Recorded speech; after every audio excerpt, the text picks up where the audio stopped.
Good afternoon, everyone. I'd like to welcome all of you back to Niño Speaks. And I have on again Mark Weber of the Institute for Historical Review.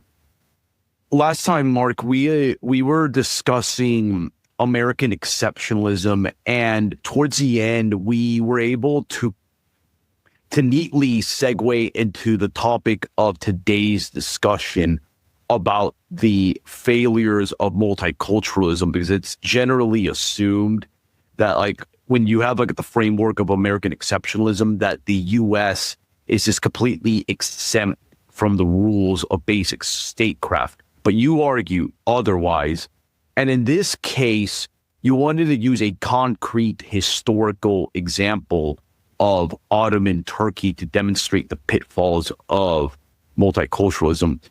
But before we go into that, give an overview of what was the Ottoman Empire, its basic structure, how it was formed, and how long it lasted, and then we can dive right into the meat of the discussion.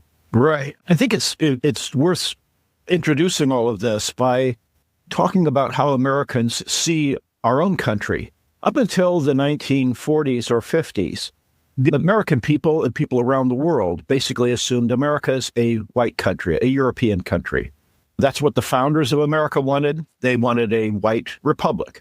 That's why they broke away from England. And although there were non-white minority groups in America, the assumption was that this was an assumption held by not only the leaders, but by the vast majority of Americans, that the non-white population, which was basically blacks and Indians, was a kind of adjunct, an appendix. Blacks didn't have a role in political life or cultural life. They didn't vote. Most of them were slaves. The Indians were regarded as foreign nations. And this idea of America basically as a white country was in place very, very much until the 1940s and 50s. And that began changing during World War II. American official propaganda, if you will, emphasized, no, America's a country for everyone. And this took real hold during the 1950s, and especially it really took hold during the 1960s with the Civil Rights Movement, which basically said, well, blacks are citizens and they should be treated equally as citizens. And that changed people's perception. It was reinforced by Hollywood, by motion pictures, by television, and by political leaders, to the point that, and then in addition to that, America changed its immigration laws during the 1960s. Before that, American immigration law was very much weighted in favor of Europeans. That changed. And then since then, of course, immigration has skyrocketed in the last, especially 10, 15 years and so forth, with enormous immigration, almost overwhelmingly from the third world. And that has changed the very nature of the American population, so that today, the majority of of people being born in the United States are now non-European. The state of California is a majority non-European. That's the trend. And even if all immigration were to stop tomorrow, the same demographic trends, birth patterns, and so forth would continue. And the reality is that America now is a multi-ethnic, multi-racial, multicultural, multi-religious society increasingly, and that's the trend that has been going on for some time. Now, many Americans still don't really want to accept that. And although it's not put in explicit terms, I think the Trump movement, the MAGA movement, if you will, which is overwhelmingly white Americans, they want to, as they say, make America great again. They want to go back to the America that used to exist. And although they don't put it explicitly, they think, well, why can't we have the America that we had in 1960s or 1970s or 1950s even? Well, the reality is it's changed, and there's a reluctance, a tremendous resistance to accepting that reality. So to that extent, the Democratic Party is more realistic than the Republican Party because they not only acknowledge, but they embrace this change. They say it's all to the good. Well, that's why when Bill Clinton was president, even in a State of the Union address, he tried to make a virtue out of this, and he said, diversity is our greatest strength. Well, of course, that's an absurdity on its face. A society is not better if it has 5 official languages rather than 1. It's not going to be a stronger society the more diverse it is. But Americans have thought, well, it'll all work out. And that's what I mean by American exceptionalism. Tied up with this is this notion that, well, this is America, we're good, our intentions are good, we do things for good reasons, and whatever is happening, it'll all work out for the best. And it reinforces and encourages people to be unrealistic, I think, about American society and about international relations, and also to be unrealistic even about the future of the country. So with that sort of background, we're acknowledging America has become, and increasingly is, a multi-ethnic, multiracial society. So when we try to understand where the future brings, we should look at the examples of other societies like that. And the Ottoman Empire is a good example. The Ottoman Empire reached its high point in the late 1600s. And at that time, the Ottoman Empire stretched all the way from what is now in North Africa. It included Egypt, it included Libya, it included Algeria, it included, of course, down to Saudi Arabia and what is now Saudi Arabia. But it included also not just the Middle East, like Iraq or Syria, but it also included a large part of Europe, including what is now Greece, of course. And it included Hungary. It included Romania, Bulgaria. All that was part of this very, very large empire called the Ottoman Empire. Now, the Ottoman Empire began breaking up from the high point of 1680 or so, and it finally fell apart under the pressures of the First World War. And at that time, the Ottoman Empire had lost a lot of its European holdings, but it was still very large and still very much a multi-ethnic, multi-religious, multi-ethnic, multicultural empire. And so it's very valuable to look at the history of other multicultural, multi-ethnic empires, including the Austro-Hungarian Empire, which also was a very vast, multi-ethnic, multiracial, multi-religious empire as well. Or the Russian Empire, up until World War I, also included all the many, many people, very, very different than the people who founded it. In each of these cases, the Ottoman Empire, Austro-Hungarian Empire, Russian Empire, even the Roman Empire, the empire was really built by one particular people. In the case of the Austro-Hungarian Empire, it was really built by Germans in the Austro-Hungarian Empire.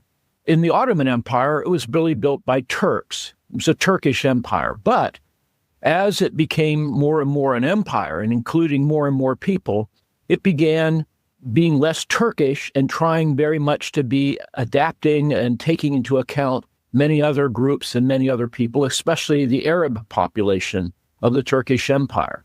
So anyway, that's a short background to a few of these empires. And the Ottoman Empire is particularly instructive, I think, because of how it ended and what came afterwards. And so we can get more into that. But first and foremost, people who really care about the future of America, future of the world, must first of all be as realistic as possible about what's really going on, not as they wish it was. And a lot of American politics, and this is normal, this is what human beings are like, is driven by what people would like things to be, not what the reality really is. And I say that, of course, with some sadness, because the world that I grew up in as a child has changed very, very much over my lifetime in ways that not only I, but many other Americans are very unhappy about, but that's the reality. And above all, it's important to be realistic. It's like when a person comes into the doctor's office and he has a complaint, he's got pain, or something's not right. The first and foremost thing any doctor does, who's a good doctor, before he starts prescribing what should be done, is to carefully make a good diagnosis of the problem, to find out what the real problem is. And only by understanding the real condition can a doctor make recommendations about drugs or treatment or something to deal with the problem. And the same thing is true in the life of countries and societies and nations. The first and foremost thing is to try to be very realistic about what the problem is, and then therefore what can be done to deal with it. And when people talk about American exceptionalism, a lot of that, behind that, is a kind of unwillingness to really come to grips with reality. An idea that because America's exceptional, somehow the patterns and the lessons of other societies and other nations in history don't really apply to the United States. And that's a dangerous thing because, first and foremost, especially in times of difficulty and problems and so forth, it's above all necessary to be completely sober and realistic about the condition of the country. I wanted to go back to the demographics of Ottoman Turkey, because you were correct in noting that the Turks were the state-forming people. But as we've seen with empires, as also you mentioned multiple other examples, as they grow bigger, that founding core becomes more diluted. And offhand, what do you know what the ethnic racial makeup of the Ottoman Empire was at its height? Oh boy. Again, we're projecting back. At its height in 1683 or so, it included people as diverse as Hungarians, Romanians, Bulgarians, Greeks, Arabs, and Turks, of course. And I would say probably by that time, or at that high point, the Turkish population was perhaps no more than a quarter or something of their overall population, wow. Maybe less, maybe even less. In the Austro-Hungarian Empire, at its height, maybe at the end of the 18th century, early 19th century, the Austro-Hungarian Empire, the German population was more substantial, maybe 30%, something like that. But again, people didn't worry about it because the cultural influence of the German population of the Austro-Hungarian Empire was really dominant. German was the language that was used in cultural life, in publishing, and discourse, and it dominated the empire. And so people took for granted, well, we're on top and that's going to stay that way. Well, that broke down in the middle of the 19th century when the Hungarians succeeded in saying, well, we should have an equal say in this empire. And the Austrian Empire became the Austro-Hungarian Empire. And the Hungarians were given half, they divided it up. And then, of course, what that did was encourage other groups to demand, well, we want the same rights that the Hungarians have. And so these fissures, these divisions became more and more apparent at the end of the 19th century and up until the First World War, when under the pressure of the First World War, the whole Austro-Hungarian Empire fell apart. And again, under the pressure of the First World War, it's the Ottoman Empire came apart, and also the Russian Empire, too, came apart. But then it was reconstituted, you might say, by the Bolsheviks, by the communist regime. But anyway, but in those cases, the dominant group, as you put, the state-forming group, had become a significant minority at the high point of the empire and at the end of the life of those empires. One thing I've really appreciated from working, especially like working behind the scenes in politics, is just seeing how the sausage is made, which is more often than not pretty whatsoever. In fact, it can be quite a dirty endeavor, all things considered. And when it comes to like these people that promote multiculturalism, they love just the paintings, like portraying like these societies as like robust, cosmopolitan, rich societies that are like paradises on earth. But when you look under the hood, you see like a constant hair pulling by bureaucrats and administrators to like keep these imperial enterprises afloat and prevent tensions from ever popping off, because that's just like the nature of governing a multiracial, multi-confessional, multi-ethnic polity, that you're going to have certain forms of tension all along those lines pop up every now and then. And in the Ottoman case, how did the Ottoman Turks govern their non-Turkish jurisdictions? How did they try to manage those type of conflicts? Well, first of all, I just wanted to, you alluded to a famous quotation attributed to Bismarck, and he said there are two things the public should never see being made, laws and sausage, he said. They're both pretty ugly when you see how that happens. That's the famous thing. And you were referring to that because the horse trading and the cynicism and the lack of principle that often goes into how laws and policies are made is similar to the ugliness, I might say, of how sausage is made. But, and then you were going back to how people portray whatever society they live in a positive way. A good example of that is the British Empire.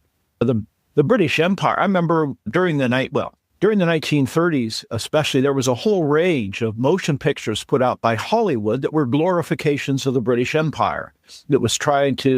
Hollywood is trying to get American support for Britain in the conflict in Europe. It's a long story, but the point is there's been lots of sort of glorifications of the British Empire.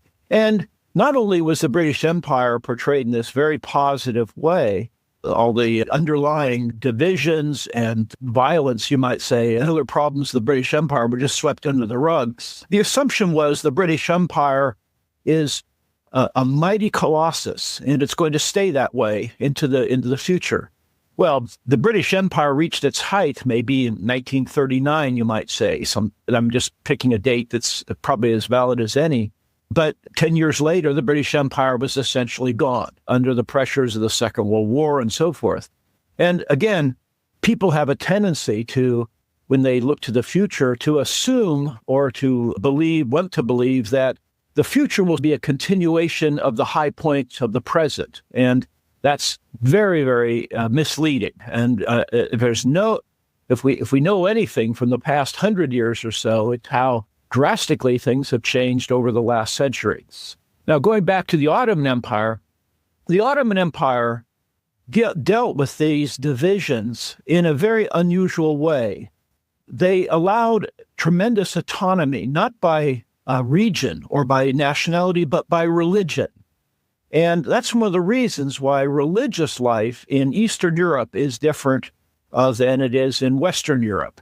It was called the Vilayat system. And basically, each community, each religious group, and by religious group, it wasn't just Christians or Muslims or Jews, it was also different subsets of that. So, for example, Romanians had a Romanian Orthodox church. They weren't just Christians. They were Romanian Orthodox. Bulgarians had the Bulgarian Orthodox Church. Armenians had their own version of Christianity. And much of the jurisdiction of each of these communities was handled by each of the religious leaders of those communities. So the Ottoman Empire, which ruled over the overall empire and imposed taxes, allowed tremendous autonomy for day-to-day life and day-to-day adjudication of problems and so forth to these religious communities. So the Jewish community was autonomous in dealing with problems within the Jewish community, or the Armenian community was self-governing and so forth. Now, on top of that, though, the Ottoman Empire was also a religious one, and it had a caliphate, that is, a religious authority centered in Constantinople at that time. Now it's Istanbul. Had this very great sway and role in the life of people within the Muslim community within the Ottoman Empire. But its division wasn't by ethnicity or by geography. The division was really on the basis of religious community that one belongs to. And so in the Ottoman Empire, in, say, 1900, if you ask a person, who are you? What's your identity? The first and foremost thing they would identify is their religion. They would say, I'm an Armenian. And by that, they meant they're a member of the Armenian church. Or they would say, I'm a Romanian Orthodox, something like that. It wasn't by language so much; it was by religious community. Now, of course, in the Austro-Hungarian Empire, again, the modern sense of nationality, in sense, wasn't so important because most people didn't travel very much. They didn't have much contact with other groups, and so their loyalties were often very local. This is true in the Russian Empire. In the 1800s, 1900s, people would say, Who are you? And they would say, well, I'm from Kharkov region, and I'm Orthodox. I'm an Orthodox believer. That's my religion. That's their sort of identity. They didn't think in I'm a Russian, for example, and so much, because the nationality identity becomes more important the more we have relations with other people, because we define ourselves not just by coming up with a definition of who we are, but in terms of our relationship to other people. Many, many languages in the world, the word they use for themselves means the people, because groups growing up without much contact with others just say, well, we're who we are, we're the people, and others are alien. They're just not the same group. I mean, for example, the Slavic word in most Slavic languages for Germans is nemes, but it means a person who can't speak, because they were considered, well, you can't understand them. So they're dumb people. I mean, people that can't speak.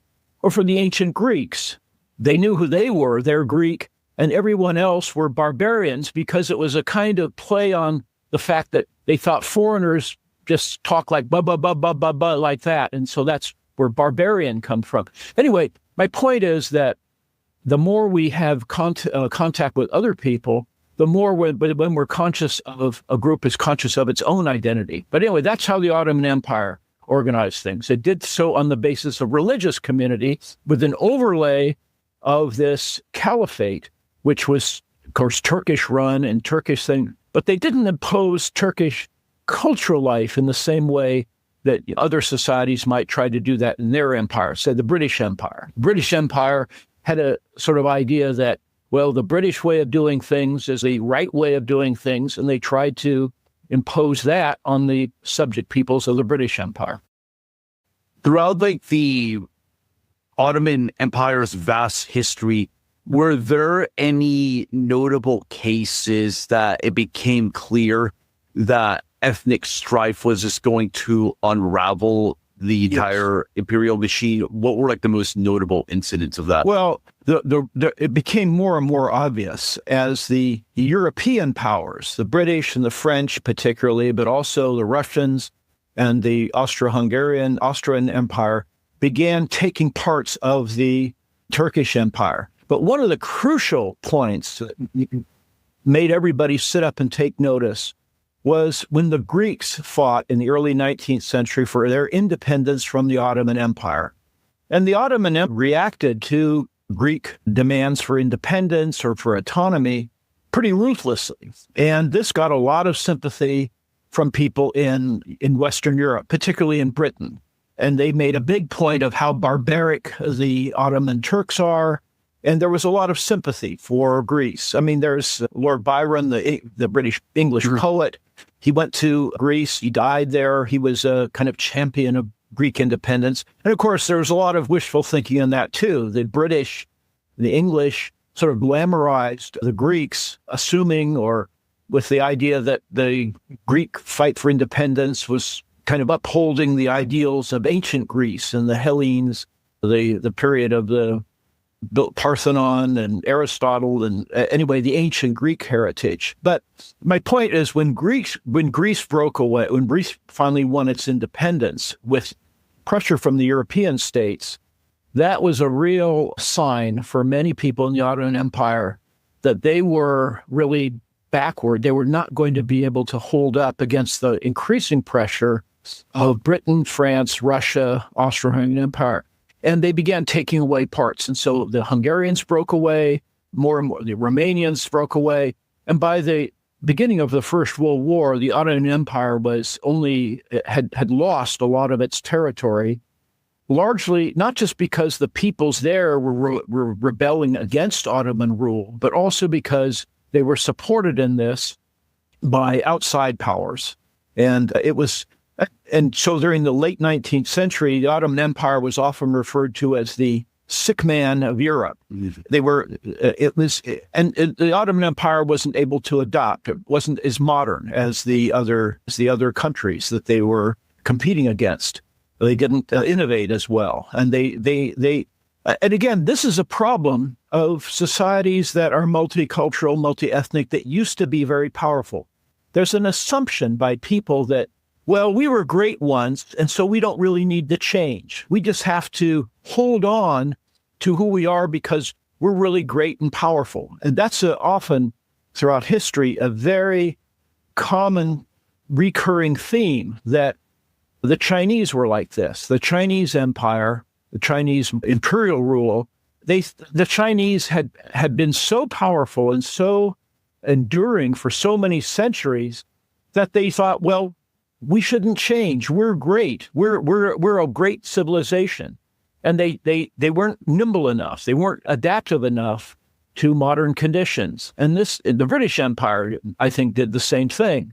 They didn't realize the extent to which they should have adopted and changed a lot of things, even internally within the British society, and they didn't do that. And the thing fell apart.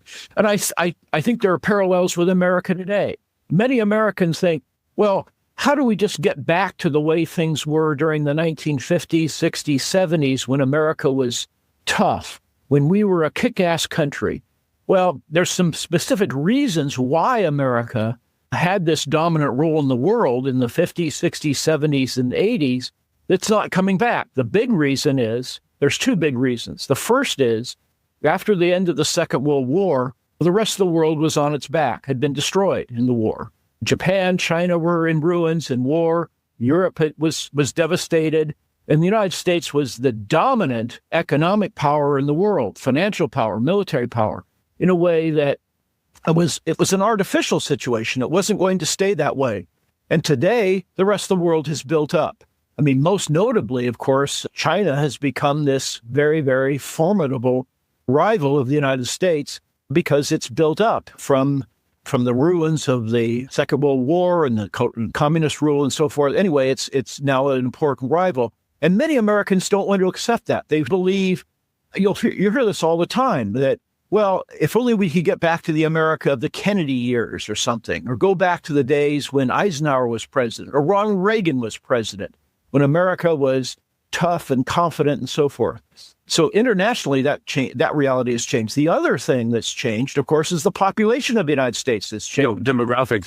Demographic has changed. I mean, the population of the United States in 1960 was maybe 90%, 90 or 80-something percent white. And the non-white population of the United States in 1960 was virtually invisible. Blacks had virtually no political power influence. They didn't appear on television. They didn't play a role in popular life. There was no Hispanic or Latino minority to speak of in America in the 1960s. That's all changed. But many Americans have this idea, well, how do we get back to where we were? And they blame the problem not on the demographics or on the objective realities that have changed. They think, well, it's bad people, bad leaders who have allowed things to change. And so if we just get rid of those bad leaders, in the case of Republicans, they think, well, the Democrats are responsible for the problem. If we just get rid of them, then things will go back. But that's not true. It's not going to happen. But it's a human thing, I think, to imagine that the solution is a lot simpler and easier than many people really realize, because it's very difficult to be sober and realistic about problems that have become now so great that the only way of dealing with them is through very, very harsh, severe measures or dislocation. I imagine that as the Ottoman Empire started to decline, that you would see more of like Turkish nationalist movements emerge, because one thing that is pretty noticeable in imperial declines, the core state-forming people, they almost invariably start looking more inward. They start to no longer identify with the empire itself and with its so-called victories or even its defeats as well. The latter usually prompts them to start considering more of separatist movements. What were like some of like the most notable Turkish nationalist movements that emerged towards the end of the Ottoman Empire that would constitute like that would form the basis for the modern day Turkish Republic?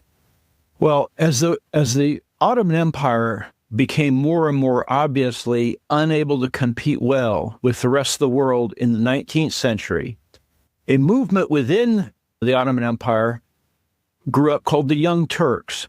Now, these were young officers in the military, businessmen and so forth, who were very influenced by what was going on in the rest of the world, especially in Europe at that time. And they wanted to modernize the Turkish Empire. They were still interested at that time in trying to make the empire work. That's often happens. And this happened also in the Chinese imperial empire up until in the late 19th century. It was it was obvious to everyone that China was losing out in the international rivalry with especially Britain, France, the United States, Germany, and Japan. And so younger Chinese who read a lot, who traveled, they said, we've got to adopt many of the policies and the innovations of the West, or we're going to lose out. We're going to be destroyed. And the same thing happened, a very similar thing happened in the Ottoman Empire. But they're both interested in trying to make the thing work better. Their initial reaction is not to break up the empire or to do that. It's the initial reaction is, how do we make this thing work better? And I think there's a parallel with America today. Basically, the Trump movement is saying, we're going to just make this work better. We're going to cut out waste in the government. We're going to streamline things. We're going to focus on what's good for America. America first, of course, is the slogan. We're going to make this United States today work better. But they are not willing, really, at this point, although it's implicit, you might say, in these reform movements. Right now, they're not willing to say, well, we made a mistake with this multicultural, multi-ethnic trajectory America's been on for a long time. But I think it's more and more obvious to more and more people that holding on or trying to make a multi-ethnic, multi-cultural, multi-religious, multi-racial society work is utopian. It doesn't work, not because people are bad, not because the policies are not good, but because when people are of different ethnicities, cultures, racial groups, they have different assumptions about what the goal of the society should be. And so they disagree with each other. It doesn't mean they're better it doesn't mean they're bad people, but they have different assumptions about life. And they also naturally have a focus on, well, what's going to be good as we see it. White Americans, for example, overwhelmingly, whether liberal or conservative, their idea about dealing with the tension between whites and blacks is basically to say, well, black people should be like we are. I mean, liberals do that as much as conservatives do. They don't say, well, we should be like them. They say, well, you should be responsible, do all these things that each party thinks should be done. Basically, they think they should conform to the way we are. The more subversive I've noticed too with the original conservatives like Norman Podhoretz, he was literally calling for people to racially mix to fix that issue, which creates a whole nother set of problems. But yeah, continue. Right. Well, I mean, you'll hear Republicans, I've heard this, I mean, probably everyone's heard this many times. They say, well, yeah, Detroit's a pretty terrible city. Conditions are bad. But the reason Detroit or Philadelphia or Baltimore are bad is because they have Democratic mayors rather than Republican mayors. If we get Republican mayors in, well, then that will deal with the problem. Well, that's just naive, really. I don't know if they even believe things like that themselves, but that's what they say. And that's the tendency of people. They think, well, just have better policies or more efficient policies or something. Somehow that will overcome the fundamental problems of trying to get agreement and common purpose of people who are very, very different. I mean, to give an obvious example, I mean, the United Kingdom of Great Britain and Ireland up until the early 20th century was one country, but the Irish wanted their own country. Now, it wasn't because the English are so bad or the Irish are so good or vice versa. It's because they're different. And people throughout history have a natural tendency to want to trust leaders who are like themselves and to trust and have confidence in leaders and societies that are like themselves. That's a very, very common thing. We see this all over the world. And that's one of the reasons why Russia today is actually a stronger country in many ways than it was when it was the Soviet Union or the Russian Empire, because Russia today has gotten rid of the Central Asian countries, Kyrgyzstan, Tajikistan, Uzbekistan, Azerbaijan. All those areas they're not ethnically Russian at all. And Russia is actually a more cohesive, stronger country for having gotten rid of the minorities than it was when it was, quote, a great empire.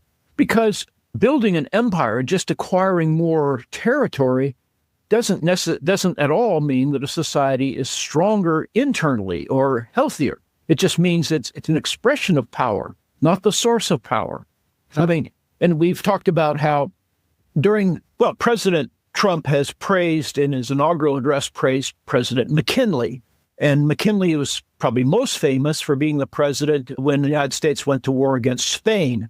And in that war, the United States acquired control of Philippines, Cuba, and Puerto Rico from Spain. And Puerto Ricans are U.S. citizens. Well, is the United States a stronger and better country because Puerto Ricans are U.S. citizens? I think, it's an expression of power, but I don't think it makes American society stronger or better. But at the time of the Spanish-American War, Americans were all excited and happy that America was fighting and getting new territory and showing how tough it was. At the time, the feeling was, well, the British have an empire, the French have an empire, a country that's really great has an empire, so we're going to have an empire too. So they took over the remnants, you might say, of the old Spanish Empire, what was left of the Spanish Empire. But that's misleading, because it's not really, it doesn't make a society healthier or stronger just to acquire more people or more territory. It has to be people that are going to be purposefully, productively in line with one's own group, or it'll create more problems than it actually tries to solve. Yes, this reminds me of a point that the British Iranian academic Nima Parvini, who also goes by academic agent, raised, that anytime you see Trump or these people talking about annexing like Greenland, Canada, or whatever, and you have like Ben Shapiro praising him, it's because this is Ben Shapiro's empire, not yours, because it's the U.S. Imperium has a completely different character to that one of McKinley. And these type of imperial ventures, as you say, they're more like conquests that go to the benefit of like the immediate state and the interest groups that push for those conquests. They rarely, if ever, go back to the people. Like the only time you really saw that happen was with like the Romans, where like the Roman like soldiers would at least get like some tracts of land or booty that they were able to get from their vanquished opponents. Nowadays, you get the state forming white European people of the United States. They don't even get scraps if they're lucky. Yes, well, yeah. I mean, we're some of the same questions, and that's why we're having this discussion today, that come up again and again in history. And we're talking about empires, but we can talk. There's many other examples of history that provide lessons that are useful today. Part of the problem in America, I think, is that the very nature of American society makes it difficult to have leaders who think in historical or larger terms. The very democratic system makes that difficult because politicians are elected on the basis of what they can promise and deliver right away, not on the basis of policies that are long-term and that have to mature over a period of time. Politicians, every election, they promise, we're going to deal right away with this problem or that problem. And the politicians who reassure and flatter the public are the ones who get elected most quickly. And Donald Trump, I think, has made a record of some kind in promising more and more extravagantly than any politician in American history. Maybe, I don't know, world history. He promised his inaugural address that America will be the greatest, freest, most prosperous country ever. He had the gall to say he's a better president, more important than George Washington. This is the very beginning of what he calls the golden age of America. We're only getting started. Well, I mean, my goodness, he's promising almost utopia for America, and it's supposed to happen in 4 years, I guess. That's a term administration. Well, that's not going to happen. But Americans are so unhappy with the trajectory of what's been happening over the past 40, 50 years. They're so unhappy with the general trend that they're they're willing to put their hopes in a person like Donald Trump, who in a normal society, in a normal, healthy society, wouldn't even come close to getting support from people. But this is a very unusual time in American life when there's enormous unhappiness and division. American society has never been as divided about fundamental issues in history, except maybe just before the Civil War over the question of race and slavery. But something similar is happening in America today in the sense that there's this enormous disagreement about what it even means to be American. Who's an American? What does American behavior consist of? What's the identity of America? And when a society is having that kind of discussion, it's a bad sign. It means that things are really reached a point where there's no easy solution.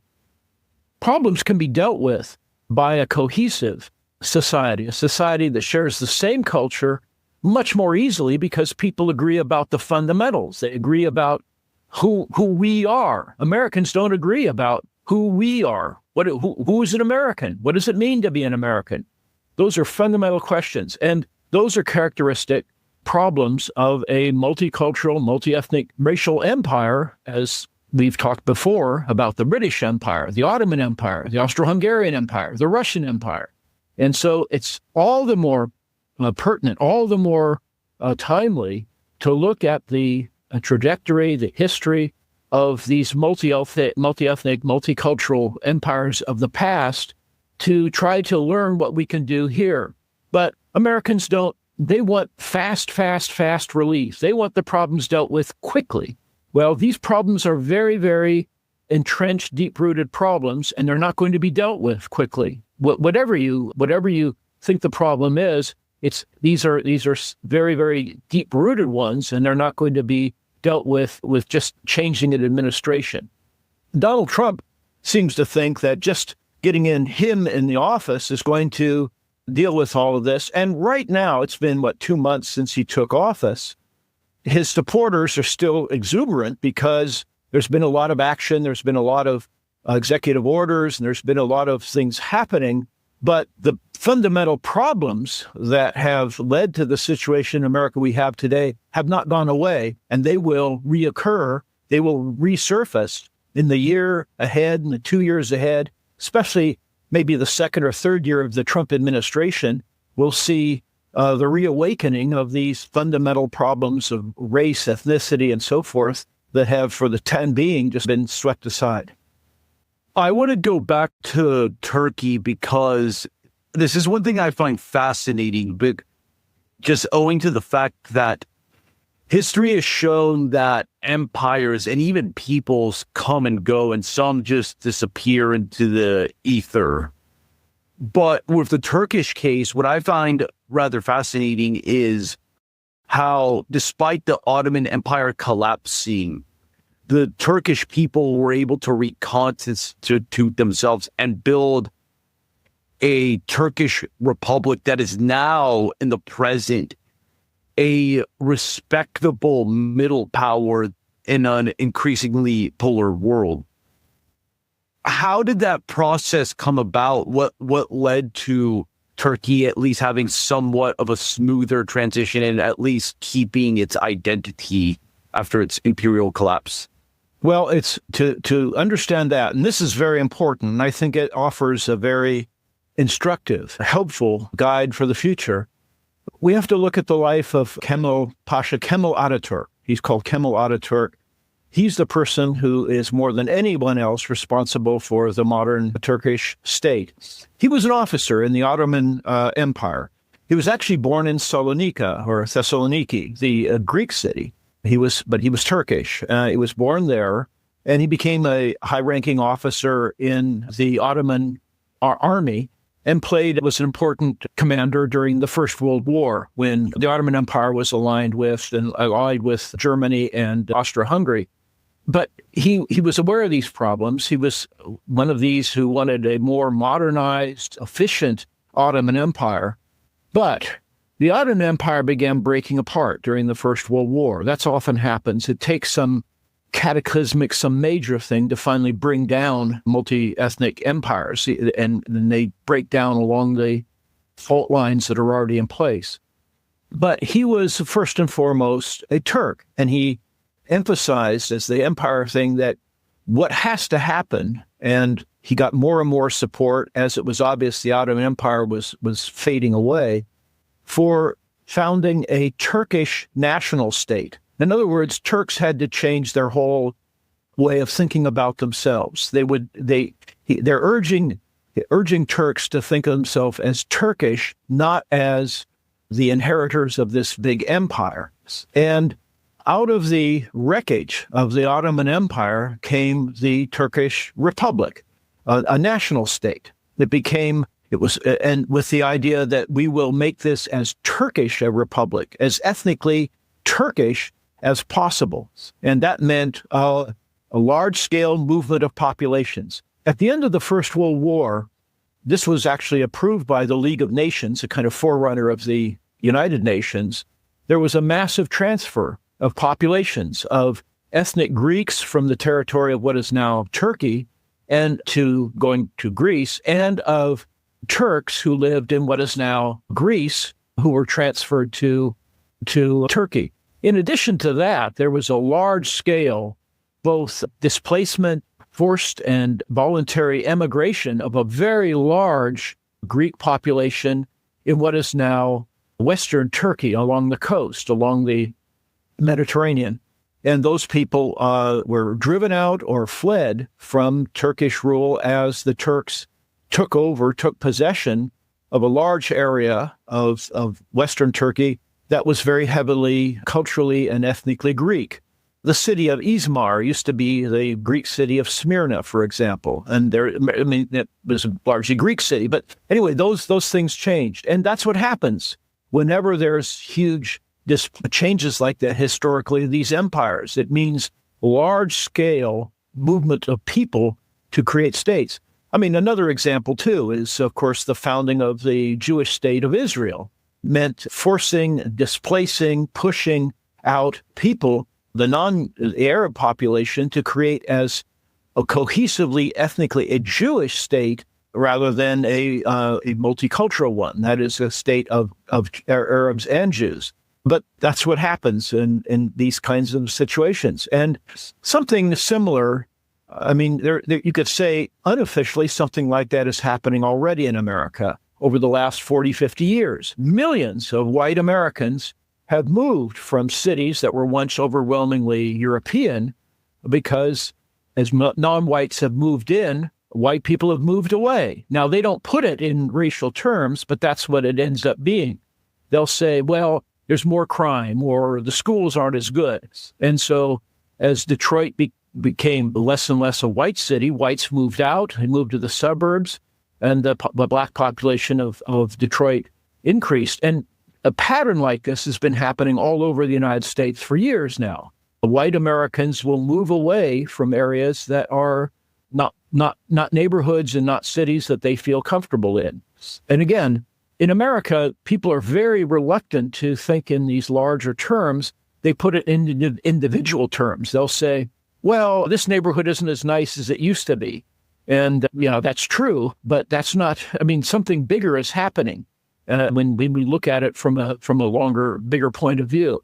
But anyway, this has been going on for some time, and we'll see patterns like this increase in the years ahead.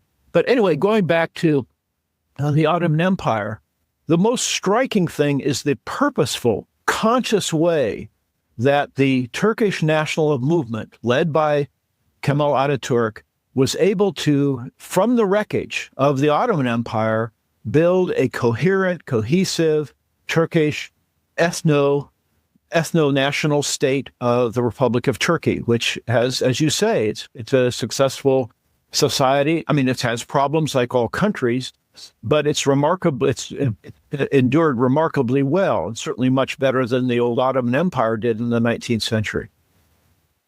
What reforms did Ataturk implement in particular that were able to modernize the Turkish state and give it a cohesive identity? Well, because not only did Ataturk emphatically, and the movement he represented, build a Turkish ethno-national state, it came along with very sweeping reforms culturally, linguistically, religiously in the society. One of the things he did, for example, was to emphatically separate church and state. Before that, the Ottoman Empire was very closely identified with the caliphate, with the religious leadership centered in Constantinople. He separated that. The religious leaders were not given any power. He changed even the way people dressed. It became, up until the end of the Ottoman Empire, men wore fezzes, these kind of red cylindrical hats. It was a very common thing. And women often had veils over their faces. Kemal Ataturk forbid that. That was made illegal. And the men were not allowed to wear fezzes. And women they were forbidden from covering their face anymore. So it wasn't just a political change. It was even in clothing. Another big change he made was to change the alphabet. Turkish was written in Arabic script, just like today some other languages, notably Persian or Farsi, Iranian, is written in Arabic script. And he abolished that. And he had a team of scholars come up with a Latin alphabet for the Turkish language that replaced the Arabic. This was all part of his campaign to make Turkey, as you put it, a modern country. That is, a national state in the way that France or Germany or other countries in Europe were national states. And he deliberately tried to copy those things. And then another thing, too, even linguistically, the Turkish language changed. Over the centuries, the Turkish language in the Ottoman Empire had become very influenced by Arabic. And so many, many words in Turkish had been taken over from Arabic. And the new Turkish state eliminated that. And they began cleaning up, as they would put it, the Turkish language so that it became more Turkish. And so words that were of Arabic origin were replaced by words of Turkish origin. Now, there's been other examples in history of this, too. In the Ottoman Empire, the German language spoken in what is now Austria had been very influenced by French and Italian. And those words later were eliminated. But there's still remnants of that even in the German that's spoken in Austria as opposed to the German that's spoken in Germany proper. And in Russia as well. In the latter years of the Russian Empire, many of the elite prided themselves on speaking French, and they thought it was very fashionable to take French words, use French words. And if you read War and Peace by Tolstoy, he highlights how the ruling class of the Russian nobility prided itself on knowing French and using French words and so forth. Well, of course, that changed after the Bolshevik Revolution, and even today, of course, they don't follow that. But anyway, my point is, in Turkey, it was not just a change of government. It was a radical change in society to make it a Turkish society rather than a multicultural, multi-ethnic one, with the emphasis on what's good for Turkey and the Turkish people, not on just going along with whatever had been the case. And anyway, now, in America today, I mean, white America, well, the assumption in the 1960s when I was a boy was that the civil rights movement in the United States would lead inevitably to, well, this is what was promised, that Black Americans would just be like white Americans with dark skins. They would dress nicely and they would speak like Sidney Poitier or Barack Obama, and that basically the problem was that segregation prevented Blacks from just being like we are, that is, white Americans. That's not what happened, of course. And to a great degree, white America has become more like what Black America used to be. I mean, white America itself has been influenced by that in ways that I don't think anybody thinks is particularly good. When I was in the 1960s, people would say, well, you see, there's a problem in Black society. Something like 15, 20% of children born in Black America were born to single women. And white America, it was something like 5%. And so they thought, if we just get rid of segregation, then the illegitimate or non-single mother birth rate of Blacks will go down. Well, just the opposite happened. The single mother birth rate of white Americans is now much, much bigger much larger than it is of Black Americans during the 1960s. And now a majority of children born in Black society, Black America, are born to single mothers. And you find other examples of this too. I mean, white Americans have taken over some of the way that Black Americans talk, and the language has also been influenced. And this has been encouraged by Hollywood, by motion pictures, popular entertainment, and so forth. My point is that the Ataturk and the Turkish Republic did just the opposite. They tried to make the Turkish language, Turkish customs, even the alphabet, more Turkish, and to remove from what Turkish nationalists thought was alien influences in their society. Yeah, it's actually a really good point that you mentioned there about the contrast to the Turkish side, because even to this day, the Turkish state, even though it has adopted a kind of religious character because of the changing demographics of Turkish society, it still has that residual ethno-nationalism when it deals with the question of the Kurds. Because even Recep Erdogan, the current leader, he is big on trying to neutralize the Kurds, not only within Turkey's boundaries, but also in adjacent states like Syria, because he views the Kurds as like a threat to the integrity of the Turkish state. Right. The Kurdish minority in Turkey is the largest non-ethnically Turkish group within Turkey, and that's a problem. So the Turkish Republic is not as ethnically cohesive and as many Turks would like it. But again, that's a problem they'll deal with. And there's still an ongoing thing, and we still read about how that will be. But the lesson is, I guess, that societies that are culturally, racially, ethnically, religiously unified and coherent are stronger and healthier and happier too, by the way. There was just this morning I saw a listing of the happiest countries in the world. Well, the happiest countries in the world just happen to be far more ethnically coherent, cohesive than multiracial, multi-ethnic societies. Number one, I think, was Finland, Sweden, Iceland. They're all Germanic, more or less coherent national societies.